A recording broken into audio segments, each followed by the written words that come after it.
من همیشه فکر می‌کردم برای داشتن یه روتین سالم و پایبند بودن به اون احتیاج به یه انگیزه خیلی قوی و یه اراده فولادی دارم.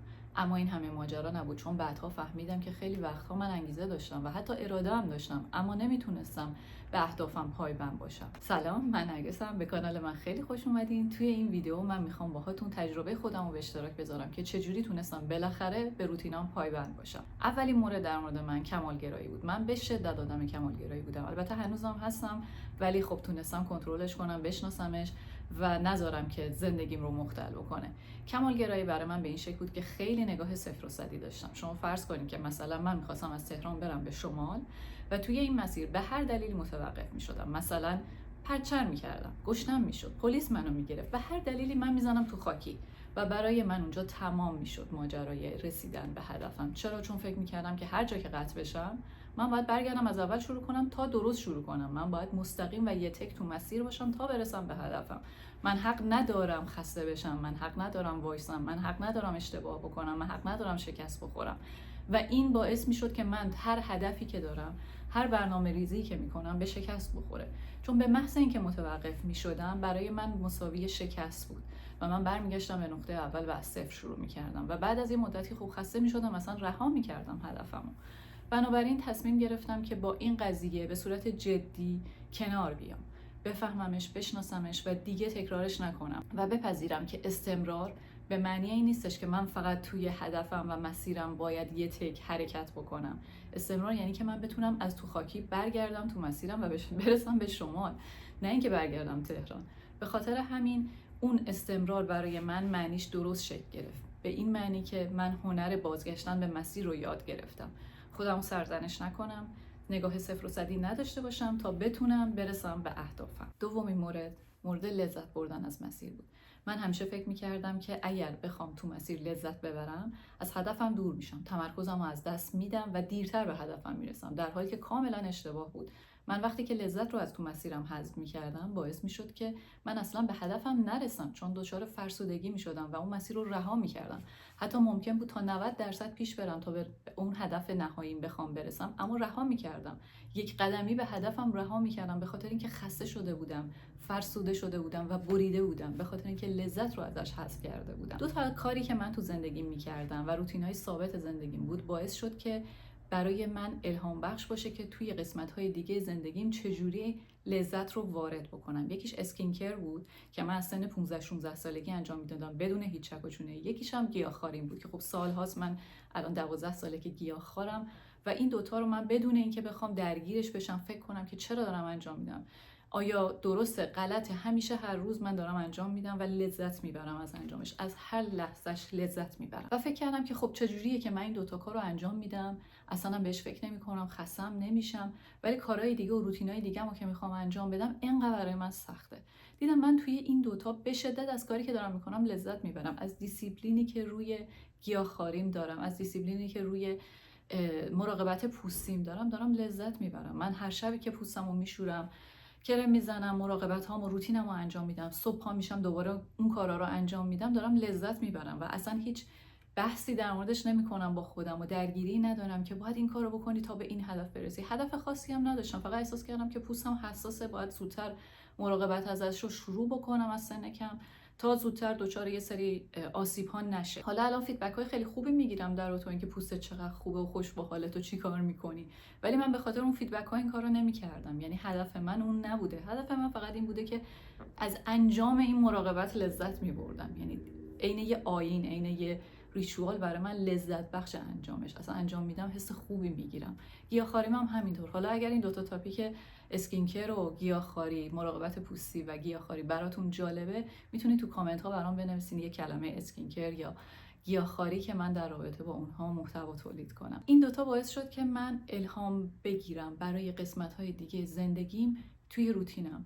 مثلا میرفتم کلاس ورزش ثبت نام میکردم، حالا به هر دلیلی کلاس کنسل میشد، خودم مریض میشدم نمیرفتم، وقفه میافتاد، دوباره برمیگشتم تو مسیر، احتیاج به لذت داشتم برای اون مسیر و فکر میکردم خب چی الان برای من قشنگش میکنه، چی برای من لذت بخشه، یا باید از مسیر لذت میبردم یا باید یه جایزه‌ای برای خودم میذاشتم. من همیشه ورزش رو دوست داشتم، چیزی نبود که بخوام باهاش کلنجار برم، ولی خب هی ول میکردم با همون فرمول کمالگراییم، هی یه مدت انجام میدادم، ول میکردم، دوباره شروع میکردم. بنابراین من گفتم خب مثلا وقتی من لباس ورزشی میپوشیدم و میخواستم از در برم بیرون و خودم رو تو آینه میدیدم لذت میبردم، انگار یه ورژن ارتقا یافته از خودم رو میدیدم و اون حسی که خودم رو تو لباس ورزشی میدیدم حس خیلی خوبی بود. این شده بود انگیزه من برای اینکه پاشم و برم باشگاه. و قسمت دومش جذاب‌ترم بود. وقتی از باشگاه برمیگشتم و قرار بود اون شیک پروتئینمو بخورم، خسته و کوفته و عرقی پا میشدم میومدم خونه و میشستم رو میگفتم آخش، بعد خواستم شیک پروتئینمو بخورم، مزه خوبی هم داشت، خیلی دوستش داشتم و این میشد جایزه من بعد ورزش. یعنی هر جلسه من برای خودم جایزه میذاشتم و اون جایزه در راستای اون هدفم بود. مثل این نباشه که مثلا آدم جایزش یه جوری باشه که هدفش رو نابود بکنه. مثلا من کل هفته روی رژیمم باشم، آخر هفته که چیت دیمه یا چیت میدمه انقدر بخورم که کالری اون بیشتر از کالری کل هفتم بشه و هیچ تغییری نکنم.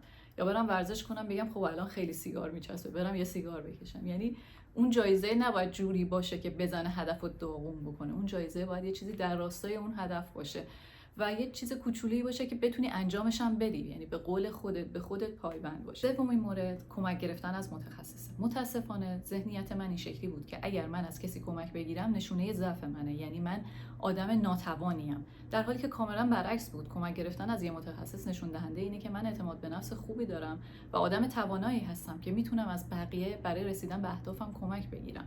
مثلا من اگر میخوام ورزش رو شروع کنم نباید برم رشته ورزشی رو بخونم، تحصیل کنم، توش مدرک بگیرم تا بخوام ورزش رو شروع کنم، که واقعیت من این کارو کردم.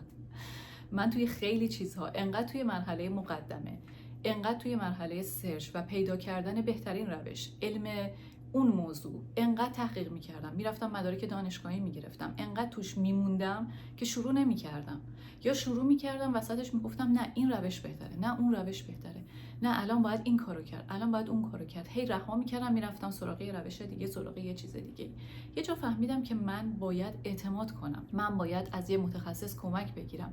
اون یه دانشی داره، شاید دانشش کل دانش مربوط به اون حوزه نباشه، ولی یه روشی رو امتحان کرده، روی چند نفر امتحان کرده، جواب گرفته و تا یه حدی آدم قابل اعتمادی هست. همین کافیه برای من، همین کافیه که من بخوام از یه متخصص کمک بگیرم که شروع بکنم، چون اون یه مسیری رو رفته، یه آزمون و خطاهایی رو کرده، بابتش هزینه داده و الان میخواد اون دانش رو یا اون علم رو یا حالا اون مهارت رو در اختیار من بذاره. بنابراین من میتونم از اون کمک بگیرم و صرفه جویی کنم در انرژیم، حتی به خاطر اینکه توی مرحله مقدمه فریز میشدم و میموندم، نمیتونستم وارد مرحله اجرا بشم و هی فکر میکردم که خودم باید همه چی رو بفهمم، خودم باید به خودم یاد بدم، خودم باید معلم خودم باشم. این حرف تا یه حدی درسته توی جاهایی، ولی در مورد همه اهداف زندگی من نمیتونستم خودم باشم. نمیتونستم از اول برم چرخ رو اختراع کنم، ماشین رو اختراع کنم، سوارش بشم که میخوام برم شمال. خب یه ماشین هست، آلردی وجود داره، من فقط باید سوارش بشم و به راننده اعتماد بکنم تا برسم. به خاطر همین سومین موردی که خیلی خیلی خیلی به من کمک کرد همین مورد کمک گرفتن از متخصص بود که به اون وسواسهای ذهنیم غلبه کنم و اعتماد کنم به آدم‌های دیگه و ازشون کمک بگیرم و منو خیلی جلو انداخت و باعث شد که توی اهدافم بمونم، پایبند باشم. و خب شما به یه نفر پول میدین، میاد حالا معلمتونه و هر شکلی داره کمکتون میکنه، کوچتونه و همون پولی که دارین میدین بابتش باعث میشه که شما تو مسیر بمونین. همونی که سر ساعت مثلا باید سر کلاس باشین یا توی اون موقعیت حاضر باشین، اینا خب پایبندی هاییه که باعث میشه که حتی اگر خودت هم نخوای بخوای مسیر خارج بشی، به خاطر اون حضور اون آدم دیگه تو توی مسیر بمونی. مورد چهارم و مورد آخر که به نظرم مهمترین مورده و متاسفانه من خیلی دیر اینو متوجه شدم و الان که متوجه شدم سرعت رسیدن به هدفم و پایبند بودن روی روتین هامو به شدت بالا برده، اینه که من متوجه شدم این نرگسی که هست الان اوج غایت دستاوردش همینیه که من دارم میبینم. این زندگی که من میبینم این نرگسی که الان وجود داره ساخته. من برای یه زندگی بهتر، برای رسیدن به اهداف بالاتر احتیاج به یه نرگس دیگه دارم، به یه نرگس ارتقا یافته، به یه نرگسی که مایندستش تغییر کرده. با این مایندست، با این ذهنیتی که الان من دارم، اینه دستاوردام. و شروع کردم به این که ببینم چه چیزهایی مانع میشه برای اینکه من برسم به اون اهدافم.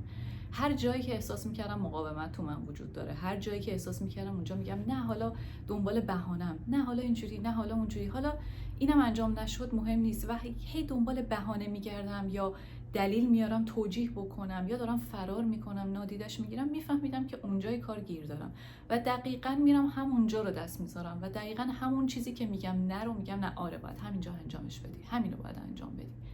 تو اگر اینو انجام ندی تبدیل به نرگس جدید نمیشی، تو میشی اون نرگس قبلیه. تو نرگس قبلی همیشه این کار رو میکنه، اونه که همیشه اینجا میگه نه، اینجا میگه یه کار دیگه بکنیم، اینجا این قسمتی که میپیچونه همین قسمت است. پس اگر من بگم نه و بپیچونم، همون نرگس قبلی هم هیچ اتفاقی تو زندگی من نمیفته، هیچ معجزه‌ای رخ نمیده. من باید تغییر کنم. من دقیقاً همون قسمتی که دارم میگم نه باید بگم آره و برم تو دل داستان تا تبدیل به یه آدم جدید بشم، تا دستاوردهای جدید داشته باشم.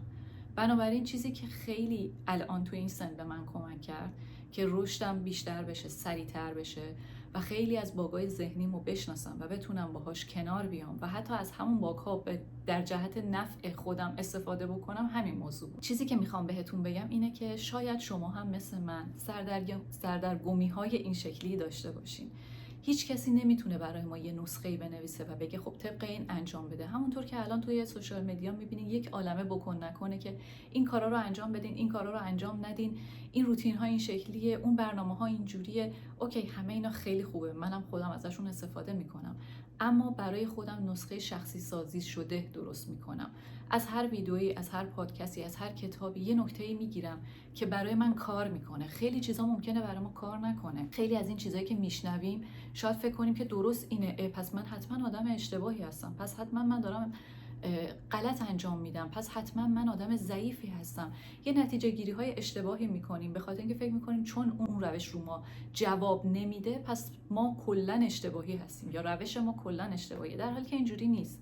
هزاران روش تو دنیا وجود داره که شما میتونید با تحقیق کردن در موردش، همینطوری که دارین محتواهای مختلف گوش میکنین و کنجکاوین، هر کدوم از اینا یه نوری تو دلتون روشن میکنه. میگه راست میگه، مثلا برای منم اینجا این کار جواب داده، فلانی هم درست میگه، حالا بذارین امتحان کنم ببینم رو من جواب میده. شما میتونید یه فرمول شخصی برای خودتون بسازین. برای من این 4 تا مورد به شدت جواب داد، ولی موردهای دیگه‌ای که اینور اونور میشنوم رو من کار نمیکنه، واقعا کار نمیکنه. بارها تستش کردم و بارها حس سرخوردگی بهم دست داده که چرا مثلا این روش رو من کار نمیکنه، در حالی که این نیست. در حالی که من خودم رو باید بهتر بشناسم، نه اینکه برم موردهایی که کمک میکنه به آدم‌ها پایبند باشه رو بشناسم. در واقع من خودم رو باید به شکل یک پروژه تحقیقاتی نگاه کنم، ذهن خودم رو، اخلاقیات خودم رو، درونیات خودم رو، بیرونیات خودم رو، فیزیک خودم رو، همه چیز خودم رو مطالعه بکنم و بفهمم که من کیم، من چطور فکر میکنم، من چه ضعف‌هایی دارم، من چه قوت‌هایی دارم و بر اساس اون نسخه شخصی سازی شده خودم رو انجام بدم، بر اساس اون من خودم رو تعریف بکنم و به اهدافم برسم. بنابراین اگر مواردی این ور اونور میشنوید که میبینید نمیتونید انجام بدین، اصلا حس بد به خودتون نگیرید، اصلا این چیز بزرگ و مهمی نیست. برید سراغ یه روش دیگه، شاید اون جواب داد، ولی وقتی که میتونید اینا رو متوجه بشین که خودتون رو بهتر بشناسید، کلیدش دست خودتونه و همه چیز توی خودتونه. دیگه همین، دیگه نمیخوام بیشتر از این طولانی کنم ویدیو رو. امیدوارم براتون مفید بوده باشه. تو ویدیوهای بعدی میبینمتون. خداحافظ.